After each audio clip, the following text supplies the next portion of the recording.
វាជារឿងធម្មតាទេដែលពេលខ្លះយើងមានអារម្មណ៍ថាហត់ពេលខ្លះយើងមានអារម្មណ៍ថាអស់សង្ឃឹម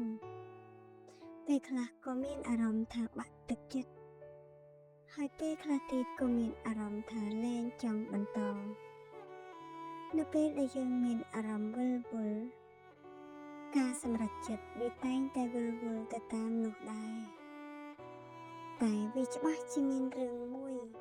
ដែលធ្វើឲ្យយើងមានកម្លាំងឡើងវិញនៅពេលដែលយើងសញ្ជឹងគិតនឹកដល់វាម្ដងទៀតវាអាចមានទម្រង់ផ្សេងគ្នានៃមនុស្សម្នាក់តែរឿងមួយនោះវាអាចមានឥទ្ធិពលខ្លាំងណាស់សម្រាប់ចិត្តយើងដែលជួយដាស់ខ្លួនឯងឲ្យភ្ញាក់បានដល់ខ្លួនឯងថាគួរធ្វើម៉េចបន្តហើយរឿងបន្ទាប់នោះគឺការអត់ធ្មត់ហើយបន្តទៅមុខដោយក្តីសង្ឃឹមនិងមានផែនការច្បាស់លាស់ជាងមុនគ្រប់យ៉ាងវាមិនអាចអាក្រក់រហូតនោះទេយប់ងងឹតយ៉ាងណាក៏នៅមានពន្លឺតូចបញ្ចេញមកជានិច្ច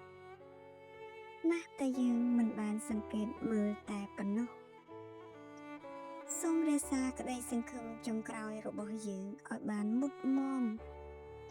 ហើយជំនះវាទៅឲ្យបានថ្ងៃមួយយើងនឹងមានអារម្មណ៍អរគុណខ្លួនឯងដែលថ្ងៃមួយនោះអ្នកមិនបោះបង់ទោះក្នុងស្ថានភាពដែលលំបាកក្នុងជីវិតយ៉ាងណាក៏ដោយ